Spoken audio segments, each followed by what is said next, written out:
Olá, boa noite. Foi encontrada hoje uma bomba caseira em um banheiro da Escola Estadual Epaminondas de Oliveira, no distrito São João Novo, em São Roque. Segundo a Polícia Civil, 4 bombinhas foram arremessadas amarradas a um cigarro que, depois de aceso, deveria explodir, mas apagou antes da hora. E, de acordo com a coordenadora da unidade, o muro amanheceu pichado e as aulas não precisaram ser suspensas. Até agora, nenhum suspeito foi identificado. E no momento em que a bomba foi encontrada, a escola estava sem alunos. Mais caixas eletrônicos são explodidos na região. Domingo, o alvo foi um supermercado na Avenida Itavuvu, em Sorocaba. As marcas de tinta dão uma ideia do que foi a explosão. Mais de R$60 mil foram deixados no chão do mercado. As imagens de monitoramento flagraram o momento em que um carro estaciona do outro lado da avenida. Pouco tempo depois, 3 homens descem e vão em direção ao acesso exclusivo de funcionários. Entre 10 e 15 pessoas que entravam para trabalhar foram rendidas e trancadas no banheiro. Ainda pelas imagens, é possível ver as explosões. Foram 2 em menos de 1 minuto. Wilson, que tem um comércio no local há 5 anos, ficou assustado com a notícia. Uma das funcionárias que entra de manhã viu o que tinha acontecido e me ligou. Só que a gente não pôde ter acesso no começo porque a perícia já estava aí, a polícia. Então a gente teve que aguardar para poder entrar depois. O teto da loja e a fiação elétrica ficaram destruídos. Ele afirma que não tem condições de trabalhar aqui. Por isso, o jeito é improvisar. O proprietário ontem me cedeu um outro ponto que eles reformaram há pouco tempo, para mim poder estar trabalhando até a gente terminar a reforma aqui. Tem alguma previsão para voltar ao normal? Acho que uns 15 dias, no mínimo. Esta loja de produtos infantis, o teto ficou completamente destruído e os vidros foram quebrados. A polícia já identificou o carro usado na ação, mas até agora nenhum suspeito foi detido. Esse foi o 3º ataque a caixas eletrônicos na região só neste mês. Um deles foi em Araçoiaba da Serra e o outro em Alumínio. Em nota, os bancos informaram que estão avaliando os danos e que o atendimento será retomado o mais breve possível. Quem passou no centro de Sorocaba levou um susto. O alarme de uma agência bancária disparou hoje depois que um gerente abriu um dos caixas e esqueceu de avisar a empresa que cuida da segurança do local. Quase 10 viaturas da Polícia Militar foram até a porta do banco e curiosos ficaram surpresos e assustados com a movimentação da PM. Por sorte, foi apenas um alarme falso. Na madrugada de hoje, criminosos invadiram um condomínio onde mora um guarda municipal na zona norte de Sorocaba. Segundo a polícia, foram lançadas 3 bombas feitas de garrafa de vidro com combustível e fogo. Um carro foi parcialmente queimado. A janela de um apartamento foi quebrada e foram encontrados pedaços de pano e combustíveis no chão. Foram encontrados também 3 bilhetes ameaçando o guarda. Até agora, a polícia não tem suspeitos. E a Polícia Militar de Jundiaí apreendeu, olha só, um homem suspeito de se passar por cabo da Polícia Militar para praticar estelionato. O homem foi abordado pela Ronda na Avenida 9 de Julho. E no momento da abordagem, ele apresentou um documento de Portugal e fingiu sotaque português. Na casa do suspeito, a polícia encontrou uma bota da Polícia Militar e outros equipamentos oficiais. E o absurdo, por não ser flagrante, o homem foi liberado. Pelo menos 2 mulheres foram vítimas do falso policial. A Polícia Militar prendeu em flagrante um flanelinha de 48 anos, suspeito de ter esfaqueado outra guardadora de carros. O crime foi durante esta tarde, a poucos metros do Hospital Regional em Sorocaba. E segundo a polícia, o suspeito já foi namorado da vítima e estava inconformado com o fim do relacionamento. A mulher de 34 anos foi esfaqueada no peito. Ela chegou a ser socorrida, mas não resistiu. Homem de 48 anos morreu eletrocutado no bairro Jorge Wetter, em Iperó. Segundo o Corpo de Bombeiros, ele trabalhava na construção da própria casa, quando encostou uma barra de ferro em um fio elétrico. Os vizinhos tentaram reanimar a vítima, que não resistiu e morreu antes mesmo do resgate chegar. O ministro do Esporte, Aldo Rebelo, esteve na região em visita às cidades que devem receber seleções da Copa do Mundo. Ele afirma que as obras estão dentro do prazo, mas em Sorocaba, um repasse do governo do estado é determinante para garantir a vinda do time da Argélia. As máquinas trabalham sem parar no centro de treinamento do Atlético Sorocaba. Mas, segundo o vice-presidente do clube, se a verba de 4 milhões de reais não for repassada até o fim desta semana, há o risco de que a seleção não fique na cidade, já que as adequações são muitas. Nesse momento não temos recursos para terminar o hotel. E nem asfalto, e nem a portaria, e nem o estacionamento, e nem o barracão onde vai ser a academia. Não podemos equipar o hotel. Uma das principais exigências da seleção da Argélia é este gramado aqui. Ele deve receber uma nova grama para atender aos padrões da FIFA. É a mesma utilizada em todos os jogos oficiais. Mesmo com a incerteza da diretoria do clube, o ministro Aldo Rebelo garante que a obra não está atrasada e avaliou como positivas as instalações e a estrutura do CT. O centro de treinamento reúne aquilo que eu acho que as seleções procuram, né? Que é conforto, não é luxo, é um conforto, privacidade, segurança, uma área bucólica que dê também tranquilidade para a reunião das energias, não apenas físicas, mas espirituais, para a disputa de uma Copa do Mundo. A estrutura que já existia conta com 31 apartamentos. Nela deve ficar a comissão técnica, auxiliares e a imprensa. No novo prédio com 32 quartos, ficarão os atletas individualmente.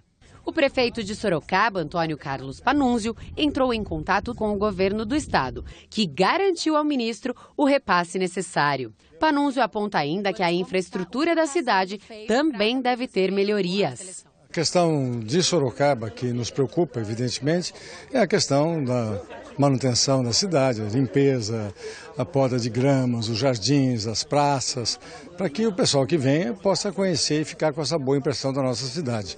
Nós não temos nenhuma obra específica que seja destinada a esse período da Copa do Mundo. Há 2 semanas, Aldo Rebelo esteve em Porto Feliz, que deve abrigar o time de Honduras, e em Itu, que vai receber as seleções do Japão e da Rússia. Ele falou sobre os rumores de que o estádio do Ituano, Novelli Júnior, poderia ficar de fora dos treinamentos.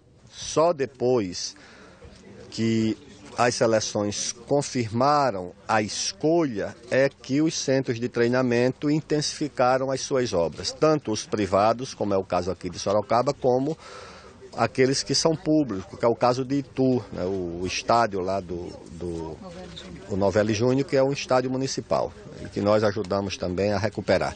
Então as obras estão mais ou menos compatíveis com o calendário. A gente espera. Falando em autoridades, neste fim de semana estiveram em Tietê o vice-presidente da República, Michel Temer, e o governador do estado, Geraldo Alckmin. Eles participaram das comemorações de aniversário da cidade. A cerimônia de comemoração foi realizada em uma estrutura montada na Avenida Beira Rio. A festa foi aberta com um hino nacional executado no violão.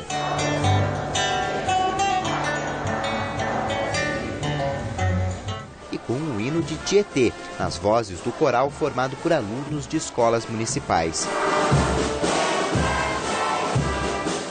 Como a data de aniversário da cidade coincide com o Dia da Mulher, uma vereadora foi presenteada com flores. Nascido em Tietê, o vice-presidente da República, Michel Temer, participou e foi presenteado com uma miniatura de um monumento da cidade. Políticos também aproveitaram a cerimônia para a assinatura de convênios. O SESI renovou o contrato para fornecer a metodologia de ensino ao município.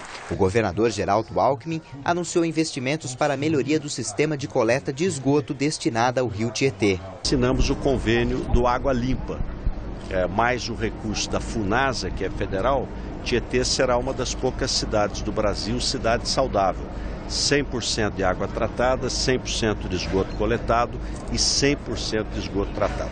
Durante o evento, o governador Geraldo Alckmin anunciou investimento de 17 milhões de reais para a duplicação de um trecho da SP-127, a rodovia Cornélio Pires, entre os quilômetros 82 e 83. Na mesma rodovia será construída uma ponte sobre o rio Tietê. As obras devem ser finalizadas em novembro deste ano. Vamos entregar mais um trecho de duplicação de Tietê a Porto Feliz e começar mais uma duplicação até chegarmos a Porto Feliz gradualmente. O governo federal lançou o projeto de construção de 2 pontes na cidade com repasses de 13 milhões de reais. Momento de celebração também é de cobranças, de questionar, por exemplo, a realização da Copa do Mundo. O desemprego, a segurança, a educação, tem muitas coisas mais importantes do que receber uma Copa do Mundo, né? O Brasil precisaria ainda resolver os problemas internos que existem, que são muitos, né? Segurança, saúde pública, educação, para depois pensar no investimento desse porto. Certamente vai deixar a vitória para o Brasil, que será uma coisa extraordinária para o povo brasileiro, com repercussões internacionais. O último ato do evento ficou por conta da Orquestra Filarmônica do SESI, com o maestro João Carlos Martins.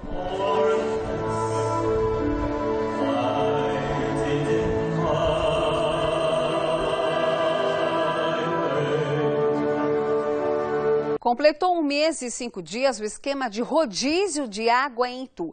Será que com os dias de chuva a situação voltou a ser normalizada? O rodízio atrapalhou a vida da Gislaine. Eu tenho uma menina de 16 anos, tem que tomar banho para ir para a escola, às vezes não tem água da rua, você tem que tomar com a água da caixa, vem pouco, ainda você tem que economizar, fechar, se ensaboar, e a roupa a mesma coisa. Ela fica sem água entre meio-dia e meia-noite e quando volta tem outro problema. Minha filha está doente, levei ela no médico ontem, expliquei a situação. Ela está com a garganta inflamada, a barriga solta e o médico alegou que era da água, a água que a gente bebia. Ela e outros moradores da mesma rua no Jardim Aeroporto, em Itu, estão na situação há pelo menos 30 dias, desde que teve início o racionamento na cidade. Vizinha de Gislaine, Silvia costuma reclamar quando não sai nada das torneiras. Quando nós entramos em contato com o Departamento de Água da cidade, eles falam, não tem racionamento no Jardim Aeroporto. Isso me intriga, como não tem se eu não tenho água na torneira? No manancial Santo Antônio, 5 represas estão com níveis abaixo do ideal. Em períodos de cheia, a empresa Águas de Itu, responsável pelo abastecimento, consegue captar 50 litros por segundo deste local. Na seca, 15 por segundo. A concessionária estima que para normalizar o abastecimento é preciso chover 300 milímetros. Em janeiro, choveu 109 milímetros. No mês passado, foram 136. Por essa razão, continua o racionamento no município. Mas a falta d'água nestes primeiros meses de 2014 não se limita a Itu. Aqui na zona norte de Sorocaba, por exemplo, a reclamação é constante. Os moradores desta região da cidade ficam sem abastecimento praticamente todos os fins de semana. Esse é o caso de Sirleide. A água para na casa dela à tarde e volta só durante a madrugada. A luz, você fica sem ela, ainda dá para se virar, mas a água não dá. Porque você não pode lavar, não pode limpar, não pode cozinhar. Então a água é muito importante para a gente. Precavida, a aposentada armazenou diversos baldes para a limpeza do quintal, para lavar roupas e banheiro. Nas panelas, mais reserva para poder cozinhar. Mesmo assim, passou por uma situação constrangedora quando recebeu a visita do filho. Eles vieram em 4, são em 4 na casa. Foi aquele sufoco para banheiro, tomar banho. Foi difícil. Agora no carnaval ele até perguntou, mãe, tem água? Eu falei, não, então não vou ficar aí não. Diferente de outras cidades, o problema de Sorocaba não foi por falta de chuvas, mas pelo aumento no consumo durante o calor e obras na rede de distribuição.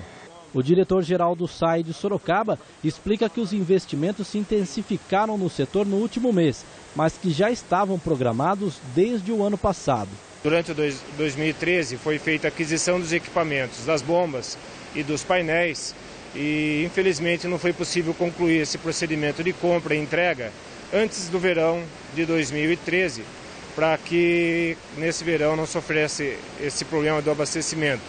Além disso, o SAI prossegue com a implantação do anel de adução, que aumentará a capacidade de abastecimento de água dos reservatórios da região norte.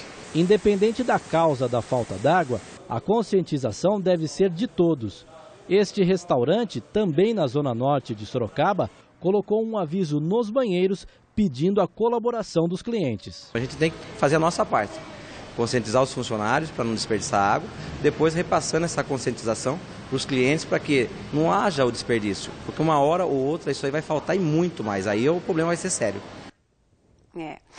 A Coordenadoria Estadual da Defesa Civil e o Instituto Geológico de São Paulo fizeram hoje uma avaliação mais detalhada de 2 casas que foram interditadas por conta do risco de desabamento no Jardim Novo Mundo, em Votorantim. A interdição foi feita pela Defesa Civil Municipal depois da forte chuva do fim de semana. Segundo o Corpo de Bombeiros, ninguém ficou ferido. As casas ficam em uma área de risco e foram atingidas por um deslizamento de terra. As famílias foram levadas para as salas do antigo prédio da Escola Municipal Maria do Rosário Arcuri, no Jardim Serrano. O relatório final desta nova vistoria será entregue para o prefeito. A terça-feira deve ser de sol com nuvens durante o dia. Como nos outros dias, pode chover no período da tarde. Em Sorocaba, a mínima deve ser de 19 e máxima de 32 graus.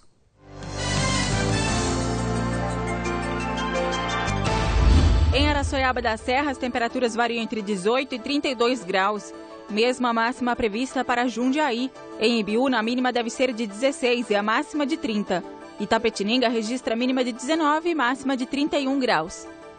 Grande parte das pessoas que invadiu uma área de preservação permanente no Jardim América 2, em Várzea Paulista, reivindicando a moradia, ainda está no local.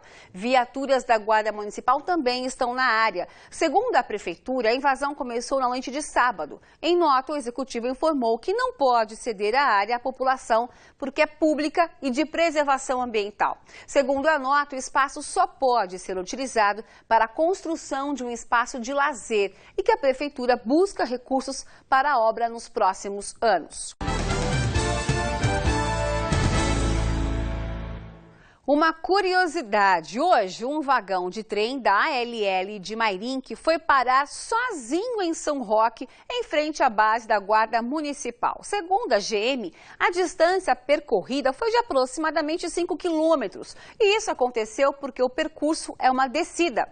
A Guarda informou ainda que a empresa disse que o vagão estava para ser desmontado e que existe a possibilidade de alguém ter retirado o objeto que o segurava. Nossa, que segurança então, hein?